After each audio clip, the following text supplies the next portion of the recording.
사도행전 4장 13절에서 22절까지의 말씀입니다. 사도행전 4장 13절에서 22절까지입니다. 우리 다 찾으신 줄을 믿고 우리 한 절씩 교독하고 우리 마지막 절은 한 목소리로 합독하여 읽겠습니다. 그들이 베드로와 요한이 담대하게 말함을 보고 그들을 본래 학문 없는 범인으로 알았다가 이상히 여기며 또 전에 예수와 함께 있던 줄도 알고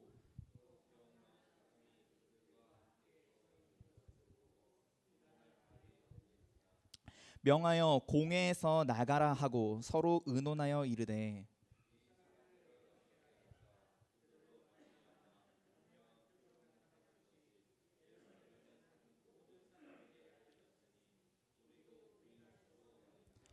이것이 민간에 덮어지지 못하게 그들을 위협하여 이후에는 이 이름으로 아무에게도 말하지 말게 하자 하고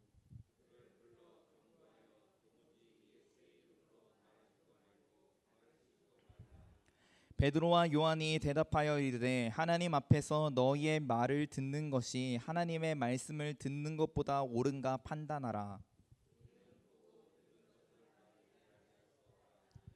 관리들이 백성들 때문에 그들을 어떻게 처벌할지 방법을 찾지 못하고 다시 위협하여 놓아주었으니 이는 모든 사람이 그 된 일을 보고 하나님께 영광을 돌림이라. 이 표적으로 병 나은 사람은 40여 세나 되었더라. 아멘. 할렐루야. 오늘도 이 말씀 은혜 가운데 풍성한 하나님의 그 기쁨이 함께 하시기를 소망합니다. 우리 20세기 초반 프랑스 시인이자 사상가 또 평론가였던 폴 발레리라는 사람이 있습니다. 이 사람은 1945년에 세상을 떠났는데 당시 대통령이 그를 프랑스 국장으로 예우해 줄 정도로 그는 프랑스 국민들에게 큰 지적 영향을 끼쳤던 사람입니다. 그는 수많은 명언들을 남겼는데 그중 하나를 보려고 합니다.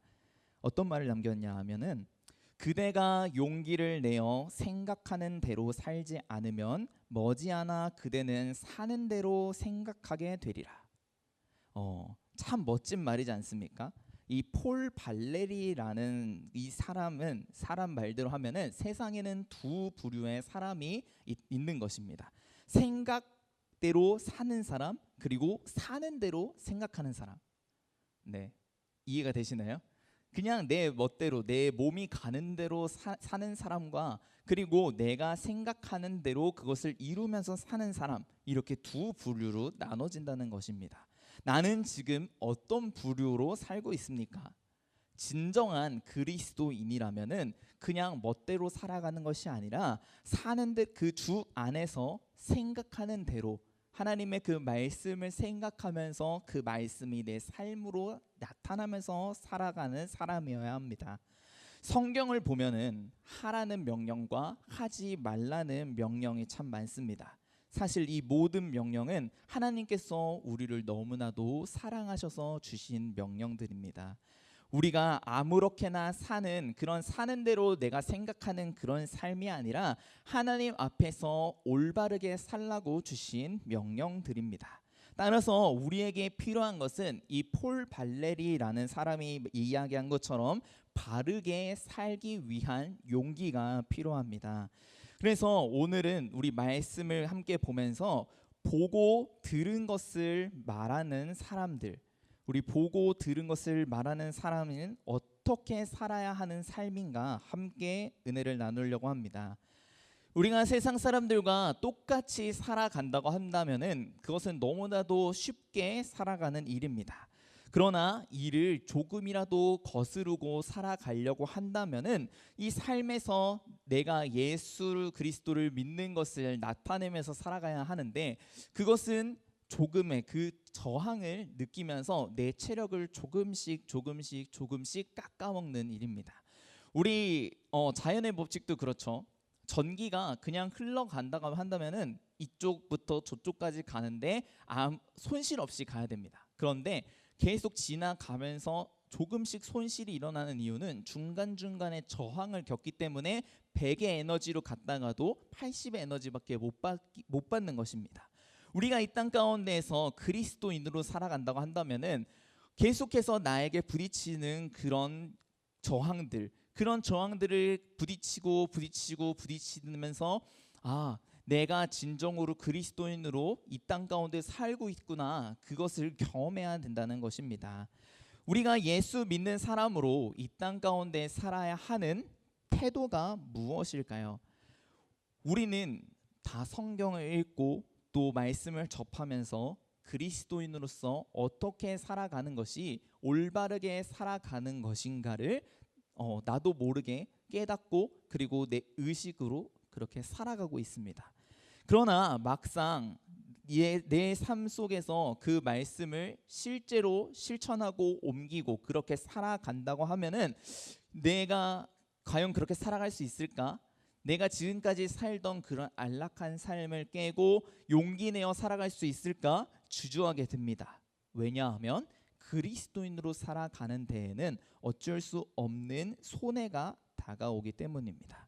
그래서 나는 분명 말씀을 알고 그 말씀대로 어떻게 사는지조차 알지만 그 말씀대로 살아가는 것에 대한 용기가 부족해서 그 말씀대로 살아가지 못하는 사람도 있습니다.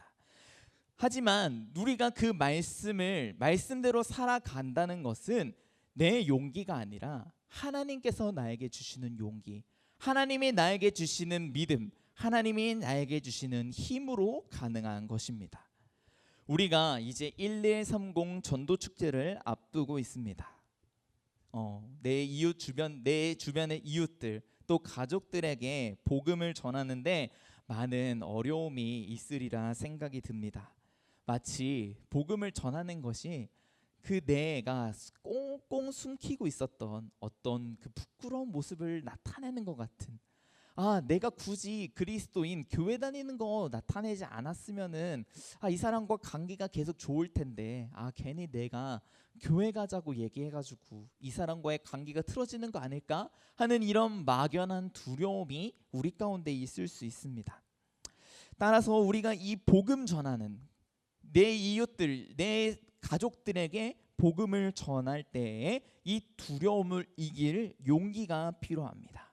따라서 우리가 첫 번째로 볼 말씀은 보고 들은 것을 담대하게 전하는 사람이 되어야 한다는 것입니다. 어떻게 한다고요? 보고 들은 것을 담대하게 전하는 사람. 오늘 본문 말씀을 보면은 이 베드로와 요한이 대제사장 앞에서 전혀 주눅들지 않고 담대하게 이야기하는 모습이 나옵니다. 지금 이들이 대제사장 앞에 선 것은 이 4장 전에 이 3장에서의 일 때문에 이 대제사장 앞에 섰던 것인데, 우리가 너무나도 잘 아는 사건입니다. 성전 미문 앞에 앉은 그 앉은뱅이에게 내게 금과 은은 없지만 내가 가진 것 주 예수 그리스도 이름으로 일어나 걸어라 해서 앉은뱅이, 그 날때부터 주저앉아 있었던 그 앉은뱅이를 일으킨 사건, 또 베드로의 설교로 5,000명이나 되는 그 사람들이 회심해서 돌아온 그 사건, 이 성전 앞에서 큰 소동이 일어나자 대제사장은 그들을 불러 이야기합니다. 대제사장은 그들의 대답을 듣고 몹시 놀랍니다. 13절에 나오는 이 표현, 그들을 본래 학문 없는 범인으로 알았다가, 여기서 이 학문 없는 범인으로 알았다는 그 표현을 보면은 문맹, 정말 글조차 모르는 사람. 근데 조금 더 여기서 해석을 해보자 한다면은 이 유대교 율법의 교육을 전혀 받지 못한 사람이라고 생각을 했는데 이들의 대답을 듣고 나니까 너무나도 그 성경적으로 대답하는 것을 보고 이 대제사장이 놀랍게 여기고 있는 것입니다. 당연히 그럴 것이, 당시 이 대제사장은 이스라엘의 최고 지도자와 같은 그런 존재였고, 베드로는 저 갈릴리 바닷가에서 고기나 잡던, 어떻게 보면은 최고 그 지도자와 정말 낮은 하층 계급의 사람의 만남이기 때문에 이 대제사장이 그들을 낮게 천하게 여기는 것도 당연한 것입니다. 그러나 베드로는 전혀 두려워하지 않고 용기와 확신으로 예수 그리스도를 전하고 있습니다. 이 장면은 사실 굉장히 놀라운 일입니다. 저는 가끔 운전을 할 때 제 바로 뒤에 경찰차가 따라오면은 속으로 괜히 내가 뭐 잘못했나? 내가 저 뒤에서 신호 위반했나? 잘못한 거 전혀 없는데 약간 콩닥콩닥하면서 운전합니다. 다들 그러시죠? 괜히 뒤에서 경찰차가 쫓아오면은 그저 경찰차와 나와 가는 방향이 겹쳤을 뿐인데 그런 마음이 콩닥콩닥함을 경험하게 됩니다. 혹시 내가 또 경찰서에 뭐 참고인으로 조사를 받으러 간다고 하면은 어느 날 나에게 연락이 와서 지금 누구누구시죠? 경찰서에 잠시 나와주셔야 될 것 같습니다. 그러면 그때부터 콩닥콩닥이 아니겠죠? 벌렁벌렁하면서 내가 혹시 뭐 잘못했나? 그러겠죠. 혹시 내가 내가 감추고 있던 이런 죄들이 드러날까? 콩닥콩닥하는 마음, 벌렁벌렁하는 마음이 늘어나는데 이 베드로와 요한이 선 곳은 사내들인 공회, 즉 종교적인 그런 심판이 일어나는 곳입니다. 당장 이들이 하나님을 모욕했다는 그 죄로 종교 하나님 그 신성 모독 죄로 돌에 맞아 즉결 처형 당할 수 있는 곳도 바로 이곳입니다. 그러나 베드로는 전혀 주눅들지 않았습니다. 이 모습은 요한복음 18장에서 예수님이 잡히시던 때에 예수님을 3번이나 부인했던 베드로의 모습과 전혀 상반되는 모습입니다. 자신도 잡혀서 죽임을 당할까 두려워하던 그 베드로가 이제는 예수님 죽음의 위기 앞에서도 예수님을 당당하게 드러내고 있는 것입니다. 이러한 당당함에 공회원들은 놀라게 됩니다. 그래서 이들을 내쫓고 서로 의논하기 시작하죠. 16절에서 우리가 이 사람들을 어떻게 해야 하겠습니까? 그들을 통해 드러난 놀라운 기적은 알려진 사실입니다. 이것이 예루살렘에 자리 잡고 사는 모든 사람에게 분명히 알려졌고 우리가 이것을 그렇지 않다고 할 수 없습니다 라고 같이 이야기합니다. 이 모습은 마치 예수님을 앞에 두고서도 예수님의 그 기적과 그 예수님을 따르는 그 백성들의 시선을 의식하면서 예수님을 그냥 두고 볼 수밖에 없었던 그런 모습을 연상시킵니다. 그들은 이 베드로의 그 기적 그리고 예수님을 담대하게 전하는 그런 모습을 보고서 이전에 자신들이 십자가에 못 박았던 그 예수님의 모습을 떠올리게 됩니다. 이 비슷한 느낌을 내는 베드로와 요한에게서 두려움과 위협을 느끼게 되는 것이죠. 오순절 성령 강림 이후로 베드로와 요한에게는 이제 더 이상 숨길 수 없는 그 예수님의 모습이 나타나고 예수님의 향기가 그들에게서 나오고 있는 것입니다. 우리가 매일 예수님의 신실한 제자로 살아가게 된다면 굳이 내가 교회 다니는 것을 티내고 다니지 않아도 전혀 광고하지 않아도 내 주변 사람들로 하여금 자연스럽게 교회 다니는 사람, 예수님을 믿는 사람인 것을 나타낼 수 있게 됩니다. 나는 교회 다니는 사람이에요. 나는 기도도 이렇게 많이 하고요. 나는 말씀도 이만큼 암송하고요. 나는 하루에 기도 묵상도 이렇게 많이 합니다. 나는 헌금도 이렇게 많이 합니다. 이렇게 티내고 다니지 않아도 내가 예수님을 믿고 그 말씀대로 살아간다고 한다면은 나로 하여금 자연스럽게 예수 그리스도의 향기, 예수님을 믿는 사람의 그런 모습이 나와 내 주변 사람들이 나로 하여금 자연스럽게 예수님을 알게 된다는 것입니다. 하나님을 사랑하고 이웃을 사랑하는 그 모습을 통하여 내 이웃들에게 자연스럽게 예수 그리스도가 전해지게 됩니다. 내 이웃들은 나를 통하여 자연스럽게 내가 교회 다니는 사람, 예수 믿는 사람임을 알게 되는 것이죠. 하나님은 우리가 능력이 있어서 우리를 전도자로 삼으신 것이 아니고 특출난 것이 있어서 주의 자녀로 삼으신 것이 아닙니다. 하나님이 우리에게 주신 구원을 선물이라 하는 것은 우리가 받을 자격도 없고 우리가 아무 노력한 것도 없지만 그저 값없이 주어졌기 때문에 우리는 구원을 선물이라고 하는 것입니다. 만일 구원이 내 노력의 산물, 혹여나 내가 많은 도덕적인 행위를 했거나 혹여나 내가 수많은 수행을 했거나 그런 것으로 내게 구원이 주어졌다면은 그것은 내 노력에 의한 삭시지 선물이라고 할 수 없습니다. 이런 노동의 삭시라고 한다면은 그 구원은 하나님에게 주어진 것이 아닌 이 땅에 속한 버려질 것, 썩어질 것일 것입니다. 따라서 나에게 최고로 좋은 선물을 주신 분, 나에게 생명을 주신 그 주님의 이름을 담대하게 전해야만 할 것입니다. 18절에 이 어떻게 판결할까 고민하던 대제사장은 이렇게 이야기합니다. 그들을 불러 경고하여 도무지 예수의 이름을 말하지도 말고 가르치지도 말라 하니, 우리가 복음 전할 때 누가 이제 내가 복음을 전했을 때 예수 얘기 그만해, 교회 얘기 좀 그만해, 예수 지겨워 이제 그만 좀 해 라고 그렇게 이야기할지라도 19절에 이야기한 것처럼 무엇이 옳은가 생각해 보면서 20절에서 이 베드로와 요한이 이야기하는 것처럼 우리는 보고 들은 것을 말하지 아니할 수 없다. 나는 나에게 생명 주신 그 예수 그리스도 이름, 나의 전부 되신 그 예수 그리스도 이름을 너에게 말하는 것 말고는 아무것도 할 게 없다. 내가 너에게 말할 수 있는 것은 오직 예수 그리스도밖에 없다. 이렇게 평생을 고백하면서 살아야 하는 것입니다.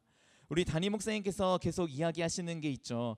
담임 목사님의 그 동기 카톡방에 가끔씩 목사님이 영상을 올리고 하면은 예수님 얘기, 종교적인 얘기 좀 그만해라라고 해도 목사님은 끊임없이 복음을 전파하는 것처럼 우리 모두도 내가 목사라서 그러는 것이 아닌 내가 예수님을 믿는 사람으로서 그들이 아무리 나에게 돌을 던질지언정 내가 가진 이 생명, 나에게 최고의 좋은 선물을 주신 그 예수 그리스도의 이름을 담대하게 전해야 하는 것입니다.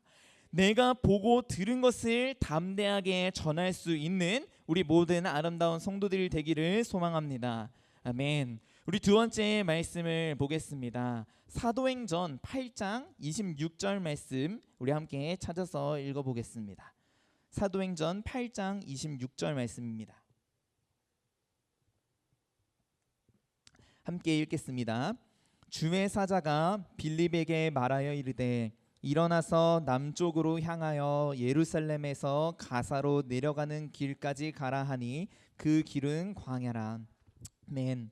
빌립, 이 8장 26절에 나오는 빌립은 복음을 전하는 전도자입니다. 그런 그에게 광야로 가라는 명령은 어쩌면은 좀 이해가 되지 않는 명령입니다. 사람이 당연히 많은 곳에 가서 빌립보로 가라, 갈라디아로 가라 그러면은 이 빌립이 가서 복음을 전하면 되겠구나라고 생각을 할 텐데 빌립이 지금 향하는 곳은 사람들이 살지 않는 곳 광야로 가라는 명령이었습니다.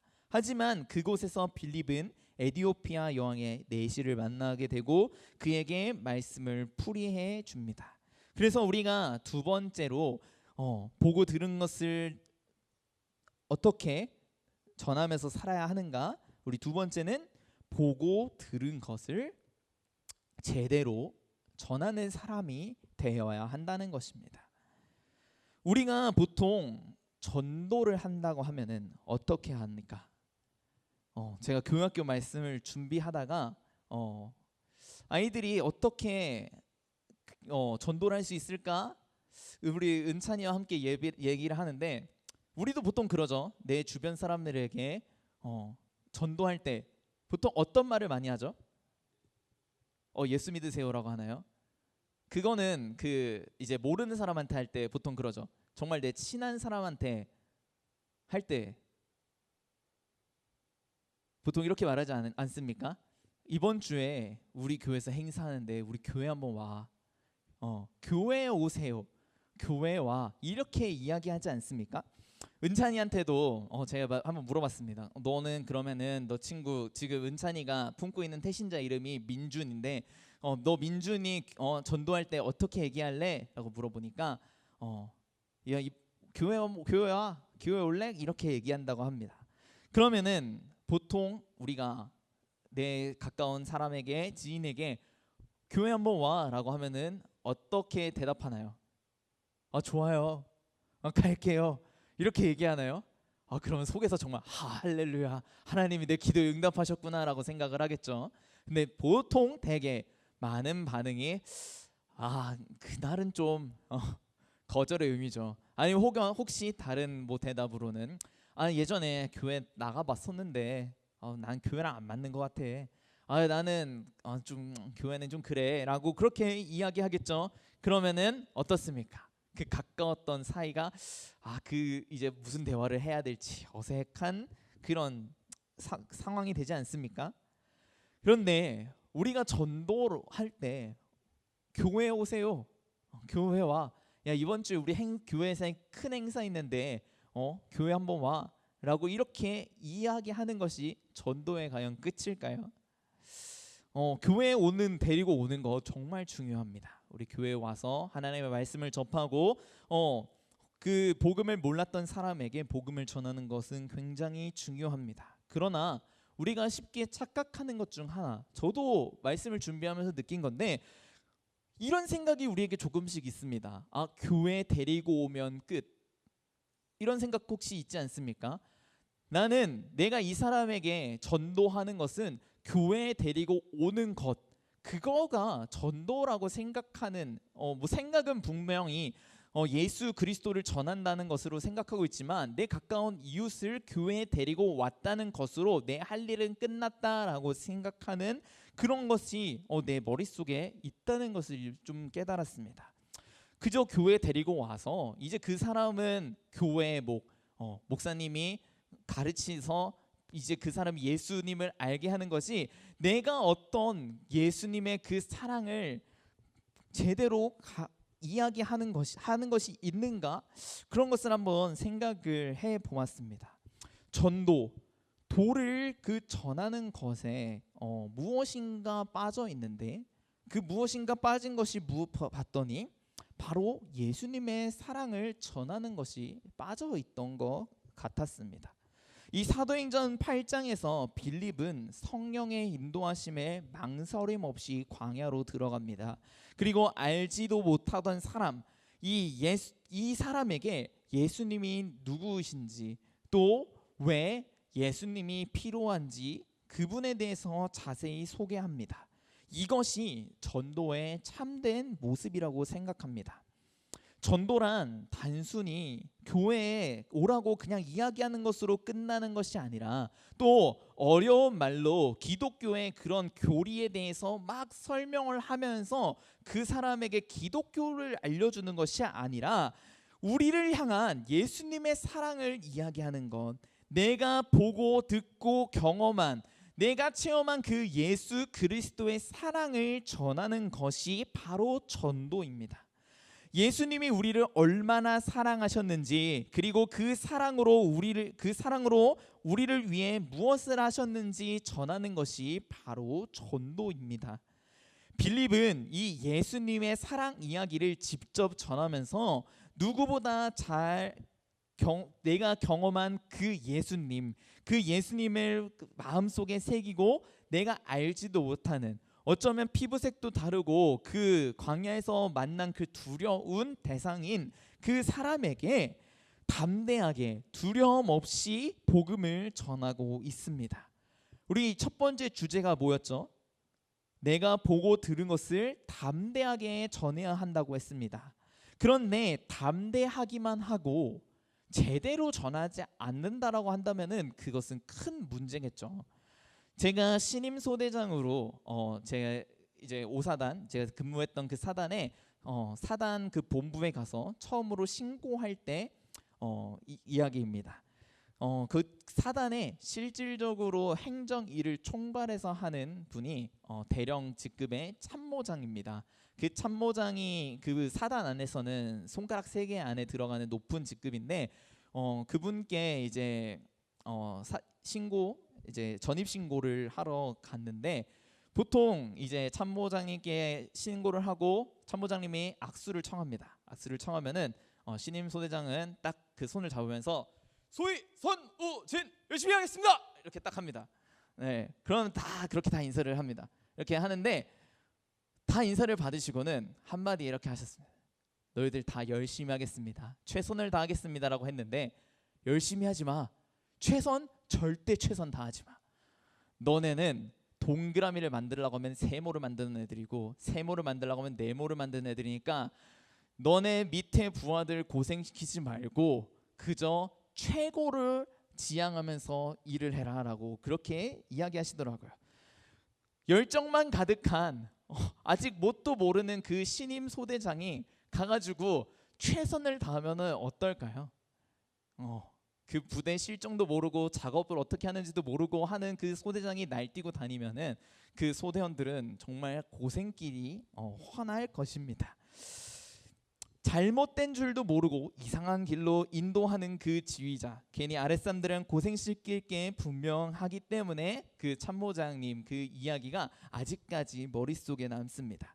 우리가 전도할 때에도 내가 경험한 그 예수님 이 말씀 강단에서 접한 내가 말씀을 그대로 전해야 내 이웃들에게 그 예수님만 전해야지 혹시 교회 전도할 때 내가 그냥 경험하지도 않고 들은 이야기들 교회 가니까 어떤 사람이 이렇대 교회 가니까 어떤 사람은 잘 되더래 어떤 사람은 부자가 되더래 어떤 사람은 잘 되더래 또 잘못된 간증 이야기들 그런 이야기들은 어쩌면 그 사람에게 교회에 대한 부정적인 인식만 심겨줄 수도 있게 됩니다.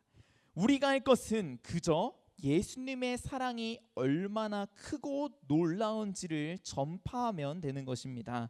단순히 우리 교회 한번 나와봐 이걸로 그치는 것이 아닌 내가 믿고 변화된 것 내가 예수님으로부터 얼마나 큰 사랑을 받았는지 그 사랑을 전하는 것이 우리에게 주어진 가장 큰 사명인 줄로 확신합니다. 아멘. 그렇다면 마지막 3번째 우리가 복음 전함에 가장 기억해야 할 것은 무엇일까요? 로마서 10장 말씀을 우리 한번 찾아봅시다. 로마서 10장 13에서 15절입니다. 로마서 10장 13절에서 15절 말씀 우리 함께 합독하여 읽겠습니다. 누구든지 주의 이름을 부르는 자는 구원을 받으리라. 그런즉 그들이 믿지 아니하는 전파하는 자가 없이 어찌 들으리요? 보내심을 받지 아니하였으면 어찌 전파하리요? 기록된 바 아름답도다 좋은 소식을 전하는 자들의 발이여 함과 같으니라. 아멘. 이 말씀은 우리에게 중요한 사실을 알려주고 있습니다. 누군가 예수님을 믿고 구원받기 위해서는 누군가 나에게 복음을 전해 주어야 한다는 것입니다. 그래서 마지막 3번째 내가 보고 들은 것을 평생토록 전하는 사람이 되어야 합니다.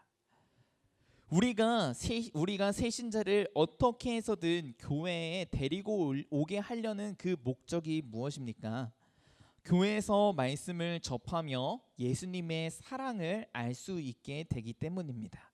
말씀을 접하지 않고 누군가 들려주지 않는다라고 한다면은 그 사람은 평생토록 예수님의 사랑, 이 복음에 대해서 알 수 없습니다. 복음은 그냥 나 혼자 기다린다고 주어지는 것이 아닙니다. 누군가 용기 내어 다가가 예수님은 당신을 사랑하십니다. 당신이 다시 하나님의 자녀로 돌아오는 것을 기다리고 계십니다. 이렇게 전해야만 그 사랑을 듣고 그 사람이 회심하여 돌아올 수 있는 것입니다. 그래서 하나님은 우리 한 사람 한 사람을 복음 전하는 자, 즉 전도자로 우리를 부르셨습니다. 예수님이 이 땅 가운데 계시면서 하신 마지막 명령, 우리 지상명령이라고 하죠. 이 지상명령이 어떻게 됩니까? 마태복음 28장 19절에 20절, 우리 모두 다 잘 아는 말씀입니다. 그러므로 너희는 가서 모든 민족을 제자로 삼아 아버지와 아들과 성령의 이름으로 세례를 베풀고 내가 너희에게 본부한 모든 것을 가르쳐 지키게 하라. 볼지어다 내가 세상 끝날까지 너희와 항상 함께 있으리라 하시니라. 아멘. 예수님의 명령이자 우리에게 바라시는 것은 바로 복음을 전하는 삶입니다. 이것이 우리가 이 땅에 살아가는 가장 중요한 사명입니다. 아멘. 우리가 복음 전할 때 당연하게도 저항이 있을 것입니다.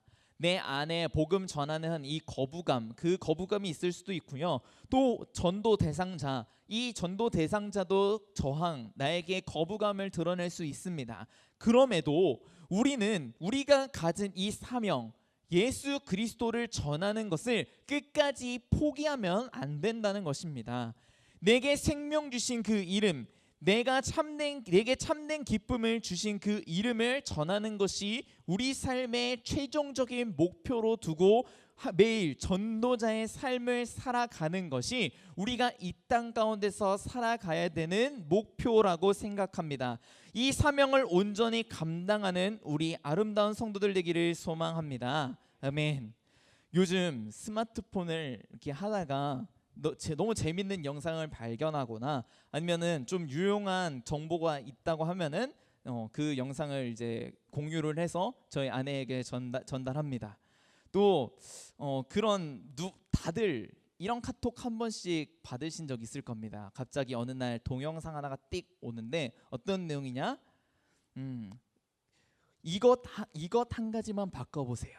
당신 수명이 10년은 늘어납니다. 이거 한번 먹어보세요. 당신 건강이 좋아집니다. 이런 영상 받으신 적 있으시죠? 저희 할아버지께서 살아계실 생전에 저한테 굉장히 많은 유튜브 영상들, 설교를 보내셨습니다. 왜 그랬을까요? 내가 보고 유익했던 내용들, 나를 즐겁게 했던 그 영상들을 내가 소중하게 생각하는 그 사람에게도 전해서 함께 웃고 그 사람에게도 이 내용을 전달하기 위해서겠죠. 이 세상에서 사실 유튜브, 인스타그램에서 나오는 그런 짧은 동영상 10초, 20초짜리 그 영상도 내게 즐거움을 준다고 하면은 내 가까운 사람에게 그렇게 열심히 퍼다 나르는데, 내가 알고 있는 이 최고의 기쁜 소식, 나에게 생명을 주신 그 예수 그리스도의 그 생명의 소식을 나만 아는 소리로 꽁꽁 숨겨두실 것입니까? 이 전도에는 실패가 없습니다. 우리에게 작은 씨앗이 있다고 할 때 이 씨앗을 내가 가지고만 있으면은 어떨까요? 보관 방법에 따라 분명 그 결과의 차이는 조금씩 다르겠지만 한 가지는 분명합니다. 어떠냐? 그 씨앗을 땅에 심지 않는다고 한다면은 어떠한 열매도 기대할 수 없습니다. 그 씨앗을 우리가 심을 때 그 씨앗이 비로소 땅에서 뿌리 내리고 그 새싹이 나고 줄기가 나고 이파리가 자라며 열매 맺게 되는 것입니다. 내가 씨앗도 심지 않고 그 씨앗에 내가 이 씨앗 심어서 실패하면 어쩌지? 그 두려움으로 아무것도 하지 않는다고 한다면은 나는 어떠한 열매도 기대할 수 없게 됩니다. 우리가 씨앗을 심을 때 이 씨앗은 몇 월 며칠 어떻게 열매를 맺게 될 거야, 그렇게 생각하면서 심는 사람이 있습니까? 없죠. 그 씨앗을 심을 때 기대하는 것은 오직 한 가지, 이 씨앗으로 하여금 열매 맺는 것을 기대하면서 심는 것입니다. 우리가 씨앗을 심을 때 그 씨앗이 언제 어떻게 열매 맺게 될지는 오직 하나님만 알고 계십니다. 그렇기 때문에 우리가 할 것은 그저 복음을 전하며 내가 가진 이 예수 그리스도의 생명의 씨앗을 그 사람 마음밭에 심는 것입니다. 그렇게 된다면은 언젠가 하나님께서 그 사람 마음속에 심겨졌던 그 씨앗을 틔우게 하사 그 사람으로 하여금 생명의 복음을 마음속에서 열매 맺게 할 것입니다. 우리 사랑하는 아름다운 성도 여러분, 하나님을 사랑하십니까? 하나님을 사랑하십니까? 내게 생명 주신 분 예수 그리스도를 사랑하십니까? 정말 그 말씀대로 순종하며 살기로 다짐하십니까? 그렇다면 우리는 그 말씀을 따라 복음을 전파하는 삶을 살아야 합니다. 디모데전서 2장 4절에 하나님은 모든 사람이 구원을 받으며 진리를 아는 데 이르기를 원하시느니라 라고 합니다. 이것이 바로 하나님 아버지의 마음입니다. 우리가 자주 부르는 찬양이죠. 나의 마음이 아버지의 마음 알아 내 모든 뜻 아버지의 뜻이 될 수 있기를. 우리가 이렇게 찬양으로 고백하는 것처럼 나의 모든 뜻이 하나님 아버지의 뜻이 될 수 있기를, 나의 모든 삶이 하나님 아버지의 삶이 될 수 있기를, 하나님이 눈물 흘리는 그 땅으로 나의 시선이 갈 수 있기를, 하나님이 눈길이 향하는 그 땅으로 내 발걸음이 향할 수 있는 우리 모든 아름다운 성도가 되기를 소망합니다. 하나님께서 정말 소중하게 생각하는 그 영혼에게 내가 지금껏 듣고 경험한 그 사랑하는 예수 그리스도를 전하는 우리 모두가 되기를 소망합니다. 내가 보고 들은 예수 그리스도를 담대하게 제대로 평생토록 전하는 우리 모든 아름다운 성도 되기를 예수 그리스도의 이름으로 축복합니다.